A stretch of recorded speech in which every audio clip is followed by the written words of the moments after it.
The biggest pain in my life was the biggest change and the biggest thing that I was grateful for. Right. So I think it goes hand in hand. You know, I think losses are meant to be lessons. It's cliche. I know that's a cliche term, but those dark times are meant for you. You know what I mean? That's like accepting them. Like this is for you. You know what I mean?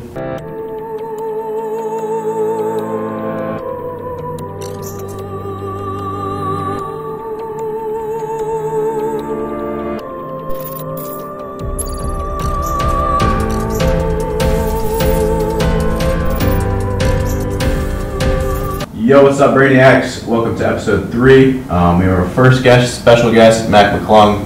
Very excited to have him. We have some great topics, and we're ready to get right into it. Super excited. Matt came to Bethlehem for a couple of days to get some work in, and was gracious enough to come on the pod. So yeah, grateful to have you. Excited. Let's do it. You know, Matt's been on a bunch of different podcasts, and usually it's the same kind of questions, basketball related. But we really wanted to dive deeper into some other topics. So I think the first topic we want to talk about is dealing with pressure and not caring what other people think. I think that's a big thing, not only in basketball but in life, right? So, CJ, what are your thoughts on that? Yeah. So for me, I guess dealing with pressure has been very interesting with sports, and then I guess outside of sports, dealing with pressure from people like your parents or your family about like what you do with your life. And I think the biggest thing for me is like putting stuff into perspective. Like it really doesn't matter what somebody else thinks about me. And Danny says this a lot too, like especially if the person doesn't even know you.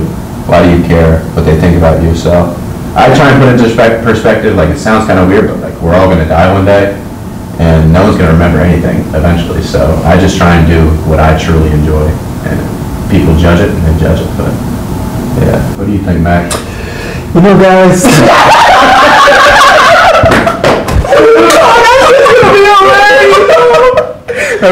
Redo. So Mac, like when you're on, obviously for basketball for you, but like obviously you've been in stages where there's a lot of pressure. So how do you feel like you can just limit that and be yourself in the situations? Well, you know, I think the way I look at it is.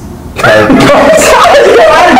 had a good answer. So a lot of times, the way I look at it, like caring so much about what other people. God, I got a good answer.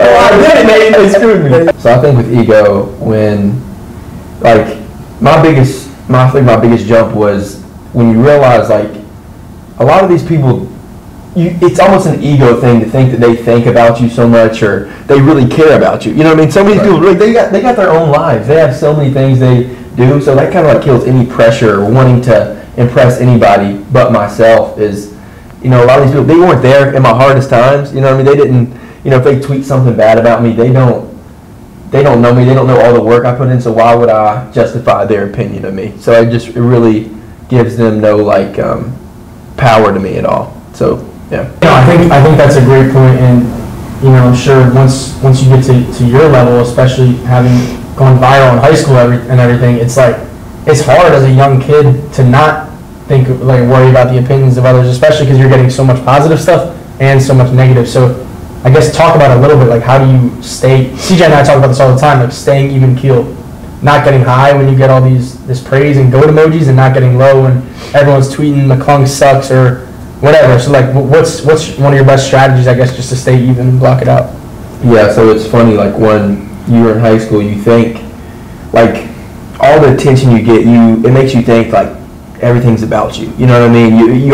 You tend to think like, oh, everything's about me when it's not. And keeping that even keel, like with famous people, you know what I mean? They think everything is surrounded about what they do and everything. So the biggest thing I saw when I started passing people was when I just focused on the work and I stayed even keel, because once you get that up and down, you know, there's so many things in my life, in your life, that are up and down. If you keep riding that roller coaster, you know, someone who's staying even keel, that's what I've tried to be doing. You just pass people, because you can't have a day, oh, I played great today. Oh, I played bad today. You know what I mean? You focus on the process each day, being the best version of yourself, and you'll start catching people. That's what I realized. All right, because bad things are going to happen, no matter what, for all of us. So.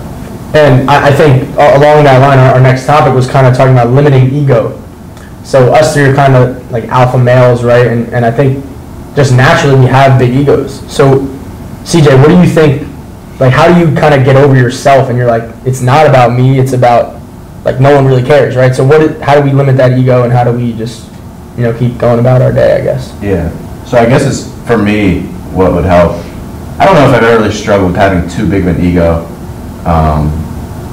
I wouldn't say, but I think for me it's about like your vision or your purpose. So like I would say my vision for this isn't to blow up, but it's like to rather help people. So if I try and keep that vision of all I want to do is help, and however that works, it works, I think that'll limit ego opposed to worrying about blowing up or worrying about what people think about me. A lot of times ego can get you caught up in a lot of stuff that isn't necessary. No, I love how you said that, because Drew Hammond, like my mentor, actually says this all the time. It's like the more people that you help and go out of your way to help, the more people are going to come back and help you. Yeah. So it's like the more good karma you put into the world, and the more you're literally genuinely doing good, positive things with no expectations in return. I'm a firm believer in good karma. Good things are going to come back around for you. So I think adding to that, I heard a musician say, let me redo that.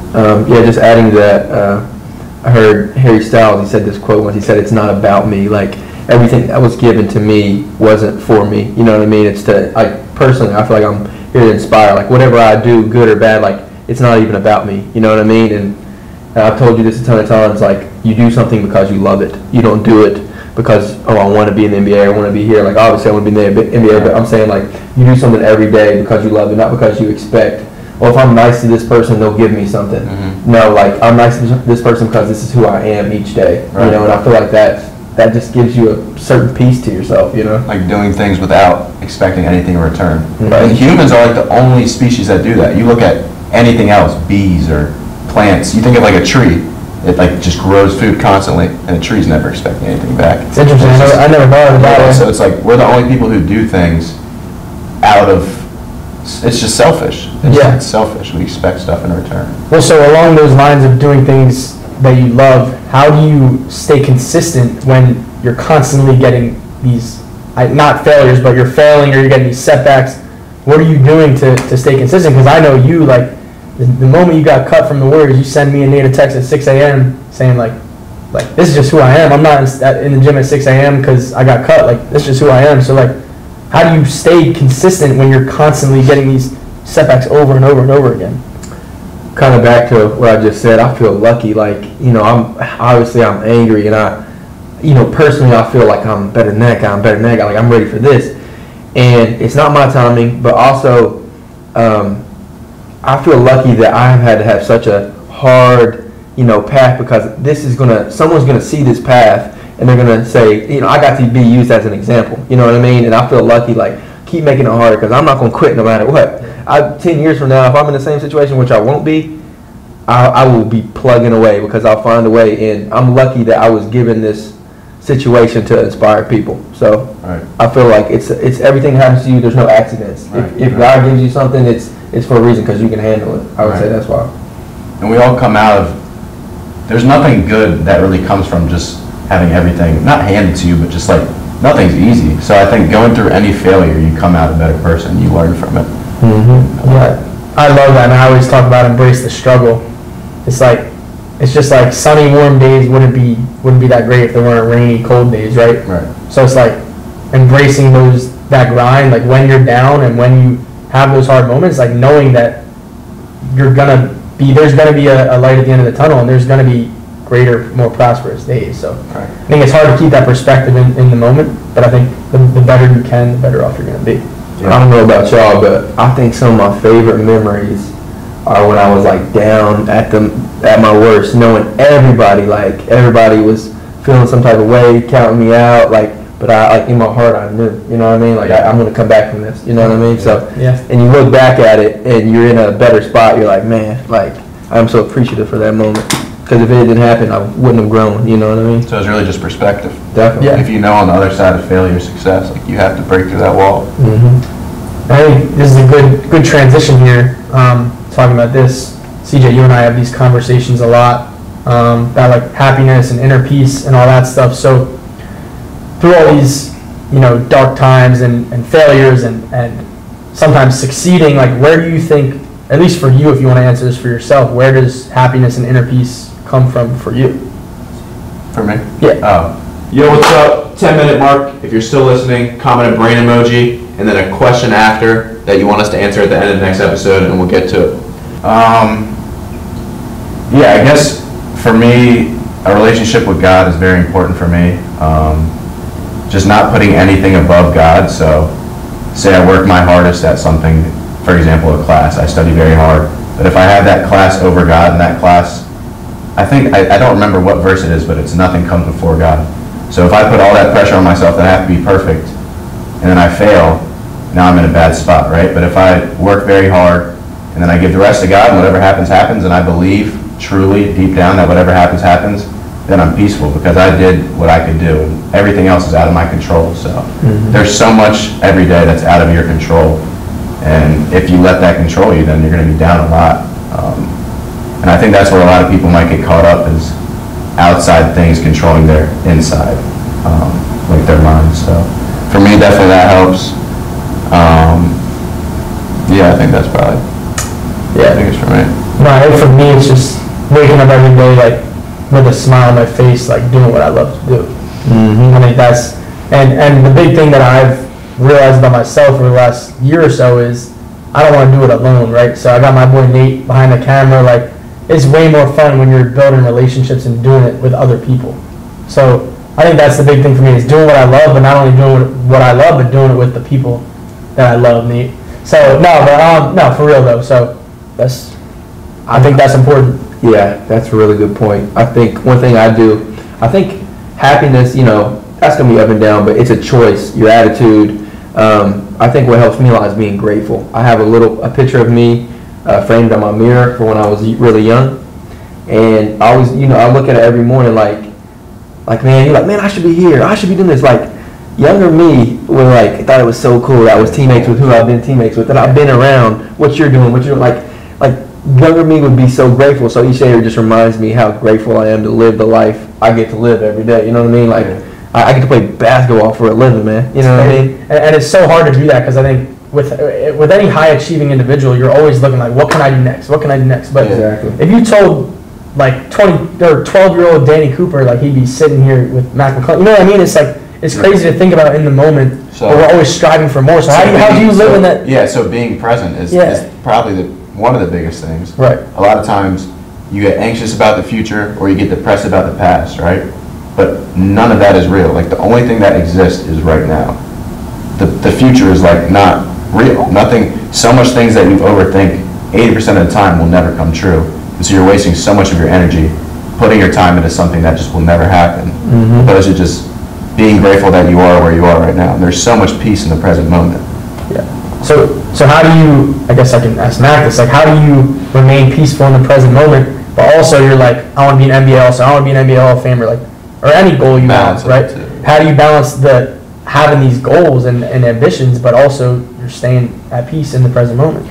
So one thing I look at is like the process, like I am so hungry. Like, don't get me wrong, I am so hungry, but like for food as well. Like, we haven't eaten in a while, but like, I am so ambitious, and that's one thing as I got older I learned this last year. Like, stop strategizing so much. Stop thinking about things in fear. When you strategize certain things, like, this has got to be this way in the future, like, no. I started focusing on, like, I know I want this in the future, like, bad.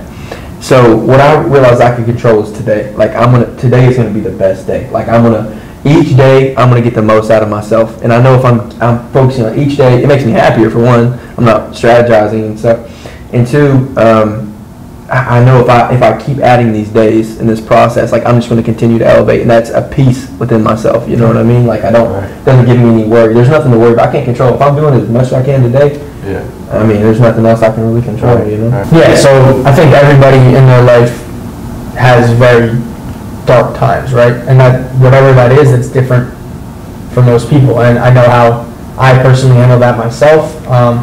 I guess let's have a little discussion. How we get through our dark times, or how we think the best strategies for other people. We can help some people on the other side of this to get through dark times. CJ, you want to start a little bit? Or? Yeah, it's definitely inevitable for any of us to go through spurts of dark times. And for me, the biggest thing was learning, I guess. There's so many books that I think have changed my life. I think they're categorized as like self-help books, and some people give them a bad rap. But personally, for me, I've learned so many strategies that I wouldn't have known had I not read these books. And a lot of these books have just changed my perspective on a lot of things.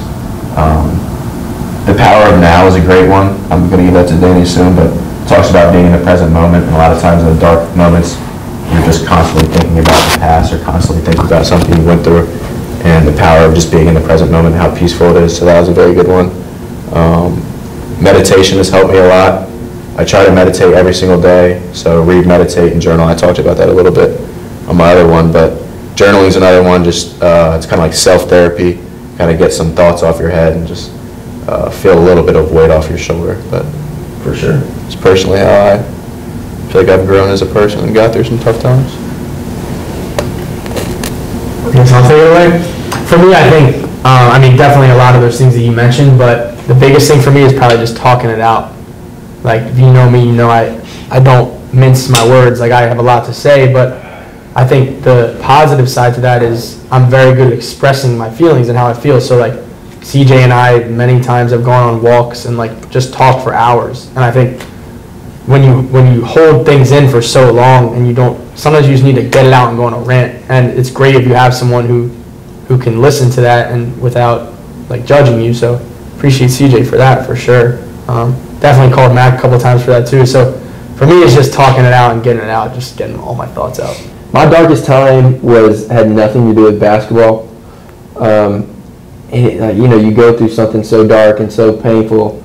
I think one thing that I did, I said, I realized it was me, and I had to say, man, like, what is going on? I had to figure out what was going on with myself, and I really just looked inward, and I had a lot I had to change about myself, and those hard times can really lead you to the best version of yourself. And I remember going through something that just caused me so much pain, and in the end, I did all the self-help books and changed all the relationships with my family. Like, everything was, there's some books that, like, I will hold closer to my heart than almost anything in the world. Like, there's a couple books that changed my life completely. You want to share those, or if you remember? Yeah, The 4 Agreements was the first book that I read that changed my life. And like I was saying, I just looked inward and changed within myself, and it's like I was saying earlier, it was the biggest pain in my life, was the biggest change and the biggest thing that I was grateful for. Right. So I think it goes hand in hand. I think losses are meant to be lessons. It's cliche. I know that's a cliche term, but those dark times are meant for you. That's like accepting them. Like, this is for you. You know what I mean? Yeah, relationships is big too. I think a lot of times when you look inward, you find that you're the problem, like you were saying. Recently I was talking to one of my friends, Joe, shout out Joe Bam, and I was saying it's a lot of people in this world aren't consistent. Like, they don't bring the same thing to the table every day. And he was like, well, you got to look inward. Like, if you're not consistent, if you don't wake up with the same attitude and bring the same energy, how do you expect someone to bring the same energy to you every day? So looking inward and then every day bringing the same type of energy, I think will bring more people to be consistent with you. So I found that interesting with relationships. Yeah, for sure. No doubt. That's good stuff. I guess let's transition here a little bit. So we talk about those relationships. I think it's hard for a lot of people to find good, positive people to be around. And I found this, I had a lot of great friends growing up, but I found as I kind of changed and I evolved and grew myself, it's hard to find those like-minded, good, positive people. So for someone out there maybe who's feeling lost right now and they're like, I don't know where my people is. I think I saw, it might have been Michael Beasley or someone saying on a video is like, I'm tired, man. Like, I'm tired of looking for the right people. And I feel like I've surrounded myself with a pretty good group of people in this stage of my life. So I guess one of you want to chime in, like, how do you find those people, or is it okay to be alone for a while until you find them, or separate yourself from the bad people? Just kind of talk about that a little bit. I think personally, sometimes you gotta thug it out. Like, sometimes, if people, I remember in 8th grade, I know I have so many stories I keep on remembering, but so there was this time, it wasn't a good time for me. Like, I wasn't hitting the growth spurt, I wasn't, fitting in, and there was these guys, the jocks I was hanging out with, and they were just like being mean to people. Like, they were just bullies. I'm like, I can be cool with these guys, or I can be alone. And I chose to be alone. And it was a hard couple years. And then that led me to meeting like two of my best friends that I will love forever and ever, because sometimes you make the right decisions. If you attract what you are, eventually what you're doing and displaying in the world will come to you. And I think sometimes people are afraid to be alone. Like, I feel like my best times are alone. I've became really comfortable being alone, but I think sometimes you gotta wear it out and keep and work on something, and you'll meet people like this. We're grinding and we ran into each other because we were both working hard, Yeah. So, yeah. Yeah, it's big. I think there's also a line, if you want to be a leader, you're going to have to be around some of those people that are quote-unquote negative or bad people if you want to try and help them in a way. So I remember talking to my pastor when I was growing up, and he would always say, like, be careful who you surround yourself with, because, like, you'll become like them. Like, we kind of talked about in the last podcast, but I was like, what if I want to, like, help them? What if I want to, like, am I allowed to be around them for a little bit? And he's like, there's a line between how long you can be around them before you become them.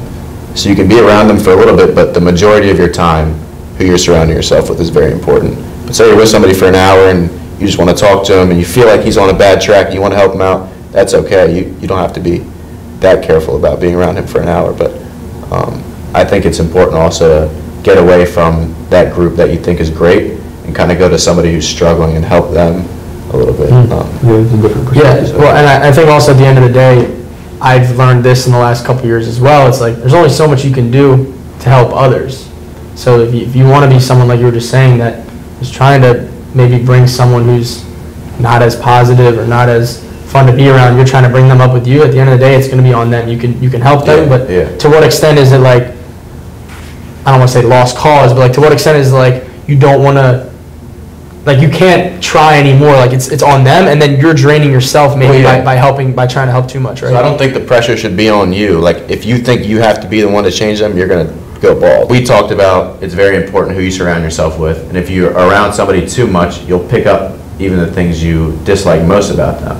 But it's also okay, say I have a great group of guys, right? It's okay for me to separate myself and try and help somebody who's maybe on the wrong path. But deep down, I have to know that I'm not going to be the one that ultimately changes them. So I can't put the pressure on myself to have to be the one that changes their life. But if I can tell them one thing that helps, that's really all that matters. And not putting the pressure on myself, Cool. Cool. Want to transition a little bit? Yeah. Again, I'm big on transitions. Kind of I guess along those lines similarly, because let's talk about forgiveness. Oof. Yeah. So I think, I don't know. You don't want to talk about it? No, we can. That's good. I think a lot of people just hold on to grudges and hold on to things, and I think empathy kind of ties hand in hand with this. It's like, for me in my life, when I've forgiven people or forgave people, when I forgave people, no, for me in my life, when I've forgiven people, it's brought such a weight off my shoulders. Shout out Rod Wave, my favorite song. But it's like, at the end of the day, I think everyone does the best that they can, and yeah, some people are gonna do things that are wrong, and they're gonna rub you the wrong way or do things that hurt you. But I think if you can find that place in your heart to forgive someone, no matter what they did, obviously there's an extent, but I think it'll help you mentally a lot, because that's helped me a lot. Just being able to forgive and not hold on to all those grudges. What's up, guys? It's the 24-minute mark. If you're still watching, we appreciate you guys. You guys are the best. Let us know in the comments what you think. We want to hear from you guys. I used to hold grudges. I try not to now. Of course, we're human, and sometimes you will, but I think I realized that holding a grudge is holding me back, so it's doing me no good. Mm-hmm. And then the person I hold a grudge on, it's not making a difference in their life. It's not hurting them. Like, if my intention is to hurt them now because they hurt me by holding a grudge, it's not doing that. So a grudge really does nothing but negativity to you, and then nothing to the person that you're holding a grudge on. So really, where is it taking you, I guess? That's fair. I think for me, I've always forgiven people easily, but I think my thing is I can forgive you, but I'll always separate myself from you if I feel like it was too far. And I'm real big on energy, and I feel like, man, this energy is not good for me. Like, I know every day, like, talking to this guy, talking about people, or it's in negative, I'll separate myself. Like, I love you, but I'm separating, my energy from yours. I think forgiveness the hardest forgiveness I've dealt with is like for myself. You know what I mean? Things I've messed up on. Like, you know, you're not your past. You're not who you used to be. But like the hardest thing was just forgiving myself in situations that I did and lost things that I cherished and mistakes that I've made. But learning to forgive yourself is really big, and that's something I've read upon lately, and it's been really good. I think forgiving yourself and putting your best foot forward after that is really big. Are there any like certain ways that you remember that, or is it different for everything probably? But did it just take time for you to end up forgiving yourself and not being so hard on yourself, or are there? I just remember it was almost holding me from growing. Right. You know, I was like, Same man, thing, like I'm just so guilty. I was so disappointed in myself. And then, you know, you read things and, you know, like so many other people feel the same way. Like that's the best thing about reading. Like, dang, this guy's just like me, you know? Yeah. And, you know, after, you know, reading a lot and just, you know, learning to love myself and forgive myself, you know, it's okay to make mistakes and as long as you grow from them. You know? Realizing that the past isn't you, like you were saying. Exactly, yeah. You know, I love that. I think we talked about this last episode. It's like we judge ourselves, I think, really hard. Especially, what was that funny? I don't know. You were just smiling. No, we just really judge ourselves. Like, really, we're hard on ourselves. And I think just knowing that you're doing the best you can, and you're gonna make mistakes, and nobody before you has done anything perfect. Like, your parents are still making mistakes to this day. Like, so it's like, who are you to try to be perfect? So. Yeah, and one more thing on that, it's just like, you know, sometimes you forget to bring the poem. You know? We're keeping that in there.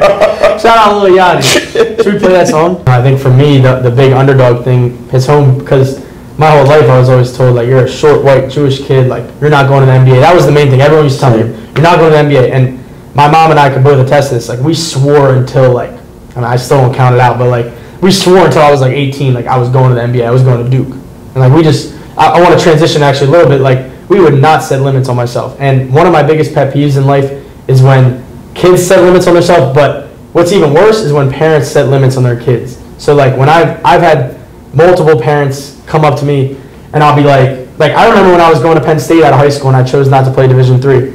I had a couple of my best friends' parents say to me, yeah, you know, you weren't going to the NBA anyway. And something about that just like stuck with me. It's like, why do you think that way? And I try to have empathy for people like that, but it's like I can't understand people who limit themselves. Like there's so much opportunity out there. So I don't know. What do you elaborate on? Like I feel like people limit themselves their entire life. And like David Goggins said this. He was saying when I'm in heaven, and I feel like God is gonna have a list of all my accomplishments, but it's not gonna be me. You say it. What's up, guys? It's the 28th minute mark. You're still hanging on. We appreciate it. Comment a brain emoji and a question you want them to answer for the next video. Love you. Bye. Because I fired to heaven or wherever like you believe you're going, you sit down with God, and there's like 5 dudes, like 5 different guys, and it's like your most insane form, and it goes down to like you currently. Right. It's like what you could have been had you stuck with it. What you could have been. So it fires me up. I think it's so weird, like, you know, I feel bad for like the moms and dads that like hate on people, like, you know, you can't, like, why would you ever tell us a little kid he can't do something? Like anybody can literally, like, whatever you want is within, whatever you want is within reach. Like, it's just so weird to me. Like, I feel bad because when people form that hate, it's something to do with themselves. It has nothing to do with you. A lot of insecurities. You know, it's something that's just wild to do that stuff. I think a lot of the time it's people projecting what they couldn't do onto the next generation. Like if I'm a dad and I didn't chase my dreams to make the NBA, I might project that onto my son. A lot of times. And I think a lot of times parents have good intentions, like they want to be their kid to maybe take a safe route and they get scared of their kid chasing their dreams. So like my parents always were amazing with me, like, and I'm very grateful for that because I have friends' parents who were not. Like my parents literally believed in me that I could do anything and always told me to go after whatever I wanted. So I think that's really important too. Yeah. I don't know. I'm fired up about that topic. I think good stuff though. Yeah. Get into anything else to say, or we can get into we can get into flowers and favorites. Flowers and favorites. So favorites, I was thinking, since Mac was saying there's a lot of different types of dogs on the court, we can do our favorite dog off the court. I think that's cool. Yeah. Or you can say what kind of, no, that's not even favorites. If you were a dog, what kind of dog would you be? I think I would be mix of a pit and a golden retriever. That's nice. Yeah, that's nice. So I don't know if that's a thing, but I feel like that's what it. as long as you say what your favorite dog is. Pit bull. Pit bull. I mean, I like a nice golden retriever. I can't lie. I wouldn't say Rottweiler like I wanted to, but that was just Yeah. my ego. You know? I'm gonna say Cocker Spaniel. They're just great dogs. My grandparents have had like I feel like 7 of them since like I've been alive, and great dogs. So What kind of spaniel? Cocker Spaniel. Cocker. Yeah. All right, let's get into. I guess that was an easy favorites. Let us know what your favorite dog is I don't even know. in the comments. I don't have it. Maybe anyone. All right, on to flowers. Flowers is a segment where we shout out any person currently in our life or previously in our life who we just appreciate and want to give flowers to. Okay. So, you want me to start? Or? All right, we kind of talked about this a little bit last episode. I want to give flowers to all of my Pee Wee football coaches. So, Coach Ange, I'm going to try to remember the names here. Coach Ange, Coach Rob, Coach Mike, Coach Jay, all you guys. You guys helped mold me into being a dog, for real. Like, those were the days from like age 8 to 13 where like, I mean, I got that toughness that you guys instilled in me was crazy, and how I carry it today. So yeah, really appreciate you guys. I think having coaches who are hard on you from a young age, it's kind of getting lost nowadays, but it was the best thing that could have happened to me. So yeah, go ahead. Do flowers to my parents. I know it's cliche, but without them, nothing would be possible. They supported me in so many different ways. But extremely emotionally, I guess, just making me the person I am today. And yeah, I think they definitely shaped me as a person, and they were there for me in my darkest times, and I always felt very comfortable talking to them about whatever, and I love you guys. I'm going to give flowers to my Nana. She's, someone that's the glue that doesn't get all the attention, but she like makes everything go together. I'm going to give flowers to my Nana. I'm going to give flowers to my pops as well. I was thinking the other day, just his consistency of being there every night for me to work out. Like, you talk about like, oh, I was grinding so hard, but that dude was in the gym too, man. He was there every day too. My mother, she's the bomb, and these guys right here, man, for believing in me and, betting on me. Word. All right, I think that wraps it up. And Nate Dog. All right, that wraps it up for episode 3 of The Minds. All right, Brainiacs, see y'all on episode 4. Peace out. Peace. I took a walk to Poland. Keep it rolling. I took a walk. All right, ready? To Poland. Outro. Here we go. Outro.